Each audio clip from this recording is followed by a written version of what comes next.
Hello है दोस्तों, कैसे हो। उम्मीद करता हूँ कि सभी अच्छे होंगे। सीएम एसी यूट्यूब चैनल में एक बार फिर से आपका हार्दिक स्वागत है। हमारा प्रकरण चल रहा था पाचन तंत्र। तो डाइजेस्टिव सिस्टम से हमने अमाशय तक पढ़ लिया था। उम्मीद करता हूँ कि अमाशय तक जितने बताएंगे फैक्ट आपको ध्यान में हैं और वीडियो बहुत अच्छा लगा होगा और आपने लिंक को शेयर भी किया होगा। तो दोस्तों, लिंक को ज़्यादा से ज़्यादा शेयर करें ताकि जो तैयारी करने वाला स्टूडेंट है उस तक को ये जो विज्ञान से संबंधित जितने भी यहाँ पर अवेलेबल होंगे वीडियो वगैरह वो मिल सकें। तो लिंक को शेयर करें ज़्यादा से ज़्यादा। ठीक, पाचन तंत्र से संबंधित हमने अमाशय तक पढ़ लिया था कि अमाशय में किस प्रकार भोजन का पाचन होता है और भोजन में से किसका पाचन होता है, यानी कार्बोहाइड्रेट, विटामिन या प्रोटीन।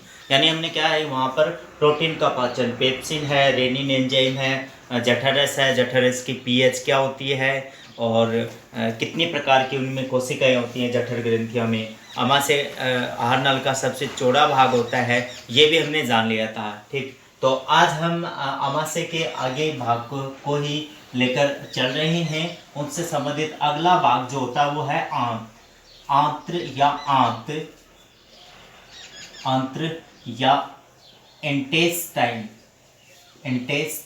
ठीक, ये आहार नाल से संबंधित जो हमने पहला मुखगवा से प्रारंभ होकर हम क्रम से चल रहे हैं। आप भी क्रम से ही ध्यान में रखें इस चीज को। ठीक, आहार नाल में आंत्र, सबसे इसका इंपॉर्टेंट क्वेश्चन ये कि आहार नाल का सबसे लंबा भाग, अगर दोस्तों पूछे सबसे लंबा भाग, लेकिन आंत्र या इंटेस्टाइन आहार भी यानी दो भागों में विभक्त हो जाती है। उनमें से सबसे लंबा भाग कौन सा होगा, तो ये ध्यान में रखेंगे क्योंकि आंत्र दो प्रकार की होती है। एक तो छोटी आंत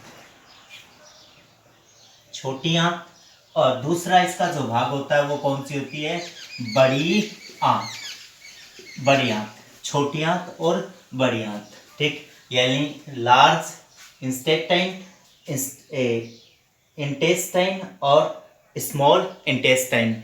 छोटी को हम स्मॉल बोलेंगे और बड़ी को हम लार्ज बोलेंगे। तो छोटी आंत और बड़ी आंत। अब देखें कि आहार नाल का सबसे लंबा भाग, छोटी और बड़ी आंत भी ऑप्शन में दे रखे हैं, तो कौन से करेंगे, छोटी आंत, यानी लगभग 6 से 8 मीटर होती है आहार नाल का सबसे लंबा भाग। बड़ी आंत की जो लंबाई होती है वो लंबाई होती है 1.5 मीटर, 1.5 मीटर। और कुल आहार नाल जो होती है वो 10 से 11 मीटर होती है, यानी लगभग 33 फुट आहार नाल की लंबाई होती है। उसमें सबसे लंबा भाग होता है, वो लंबा भाग कौन सा होता है दोस्तों, छोटी आंत होती है। और सबसे चौड़ा भाग कल बताया था कौन सी, अमाशय। ये अब देखें कि छोटी आंत में क्या होता है, तो छोटी आंत में अधिकांश भोजन का क्या होता है, भोजन का पाचन होता है छोटी आंत में। और बड़ी आंत में अगर देखें तो पानी का क्या होता है दोस्तों, अवशोषण होता है। अवशोषण, केवल अवशोषण होता है। और छोटी आंत में भोजन का पाचन और अवशोषण होता है और अधिकांशतः होता है, यानी छोटी आंत में भोजन का पाचन होता है। ठीक, ये ध्यान में रखेंगे। फिर दूसरा अगर देखें, अमाशय में भोजन का पाचन प्रारंभ तो मुखगुहा से ही हो जाता है, लेकिन अमाशय में पचित भोजन को कायम कहते हैं। तो यानी उस पचित भोजन का पाचन भी कहाँ होता है, छोटी आंत में। तो पचित भोजन का पाचन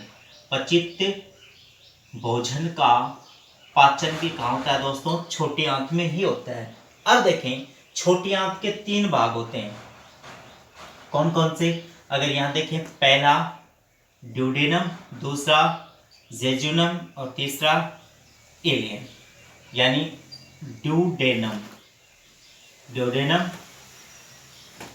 जेजुनम और हीलियम, ये 3 भाग होते हैं छोटी आंत के। तो सर ये भी बता सकता है कि कौन सा भाग छोटी आंत का नहीं है। ध्यान में क्या रखेंगे, छोटी आंत के 3 भाग, DJI, यानी ड्यूडेनम, जेजुनम और हीलियम। बड़ी आंत के भी दोस्तों कितने भाग होते हैं, 3 भाग होते हैं, CCR, यानी सिक्कम, कोलम और रेक्टम। ये 3 भाग होते हैं।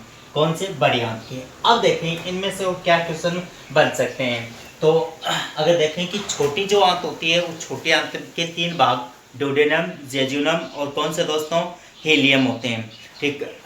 अब देखें कि छोटी आंत का सबसे अग्र भाग है, ये दोस्तों क्रम से ध्यान में रखना, क्योंकि कई बार क्रम यानी छोटी आंत का सबसे अग्र भाग कौन सा होता है? ड्यूडेनम। छोटी आंत का सबसे बड़ा भाग भी कौन सा होता है? ड्यूडेनम। या लंबा भाग भी कौन सा होता है? ड्यूडेनम। फिर दूसरा ड्यूडेनम यानी ग्रहणी में ही क्या मिलता है? एक तो पीतरस आकर मिलता है और एक कौन सा? अग्नाशय रस आकर मिलता है। तो ध्यान में रखना, पीतरस और अग्नाशय रस कहाँ आकर मिलते हैं? ग्रहणी में। फिर देखो अमाशय में भोजन अम्लीय प्रकृति का था तो अम्लीय आएगा, लेकिन पीतरस की प्रकृति क्या है? क्षारीय। तो क्षारीय पीतरस की प्रकृति है, और घृणी में जैसे ही पीतरस भोजन में मिल जाएगा तो भोजन भी क्या हो जाएगा? क्षारीय। तो क्वेश्चन ये भी तो आ सकता है कि भोजन पुनः क्षारीय कहाँ बनता है? तो छोटी आंत के घृणी यानी ड्यूडेनम में बनता है। तो दोस्तों ये भी ध्यान में रखेंगे कि छोटी आंत के ड्यूडेनम भाग में पुनः भोजन क्या बन जाता है? क्षारीय माध्यम बन जाता है पीतरस की सहायता से। ठीक है, ये इतना जेजुनम और हीलियम से संबंधित ये है हमारी कौन सी? छोटी आंत के मुख्य जो फैक्ट है। फिर ध्यान में रखेंगे कि छोटी आंत में ग्लोबलेट, छोटी आंत जो होती है उसमें गोबलेट सेल्स पाई जाती हैं, गोबलेट सेल्स पाई जाती हैं। और छोटी जो आंत होती है उसी छोटी आंत में माइक्रो विलाई पाई जाती हैं जो सतही क्षेत्रफल को बढ़ा देती हैं, और उसी सतही क्षेत्रफल बढ़ जाने के कारण अधिकांश जो भोजन का पाचन होता है उस भोजन का पाचन कहाँ होता है दोस्तों? छोटी आंत में ही होता है। तो ये भी ध्यान में रखेंगे, कई बार क्वेश्चन पूछ लेते हैं कि माइक्रोविलाई आहार नाल के किस भाग में पाई जाती हैं? तो छोटी आंत में पाई जाती हैं। ये छोटी आंत से संबंधित है कुछ है। तो वापस देखिए, छोटी आंत आहार नाल का सबसे लंबा भाग 6 से 8 मीटर। भोजन का पाचन अधिकांशतः छोटे आंत में होता है। पचित भोजन का पाचन का होता है छोटे आंत में होता है। ड्यूडेनम, जेजुनम, हीलियम 3 भागों में विभक्त होती है। ड्यूडेनम छोटी आंत का सबसे अग्र भाग, बड़ा पीतरस और अग्नाशय रस आकर मिलते हैं, और जेजुनम फिर ड्यूडेनम में भोजन पुनः क्षारीय बन जाता है, जेजुनम और एक हीलियम बचे हुए। फिर छोटे आंत में गोबलेट सेल्स पाई जाती हैं और माइक्रोविलाई छोटे आंत के सतही क्षेत्रफल को क्या करती हैं? बढ़ा देती हैं, जिसके कारण अधिकांश तक क्या हो जाता है? भोजन का पाचन हो जाता है। ठीक है, तो ये फिर अगर ये देखें कि बड़ी आंत से संबंधित, बड़ी आंत में लंबाई 1.5 मीटर, पानी का अवशोषण 3 भाग सिक्कम, कोलम और रेक्टम। ये ध्यान में रखेंगे, यहाँ तक तो पाचन होता है, लेकिन रेक्टम में न तो कोई पाचन की क्रिया होती है, न ही क्या होता है पाचन होता है, और न ही कोई अवशोषण। सिर्फ बड़ी आंत में पानी का अवशोषण होता है। ठीक, एक और है कि छोटी आंत और बड़ी आंत के जुड़ाव क्षेत्र पर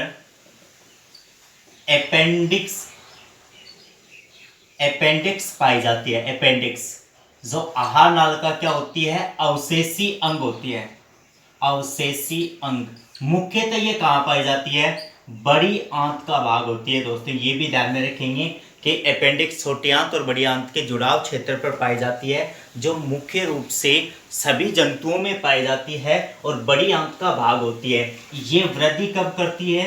सेल्यूलोज के कारण बढ़ जाती है। यदि कोई मनुष्य ज़्यादा सेल्यूलोज युक्त आहार लेता है तो उसमें ये अपेंडिक्स वृद्धि कर जाती है और सभी में पाई जाती है। तो सेल्यूलोज अपेंडिक्स का मुख्य भोजन होता है या वो वृद्धि कर जाती है, ये भी ध्यान में रखेंगे। तो एक प्रकार का अवशेषी अंग है जो मुख्य बड़ी आंत का भाग होती है। तो दोस्तों पाचन तंत्र से संबंधित ये हमारा यहाँ छोटे आंत तक कंप्लीट हो गया।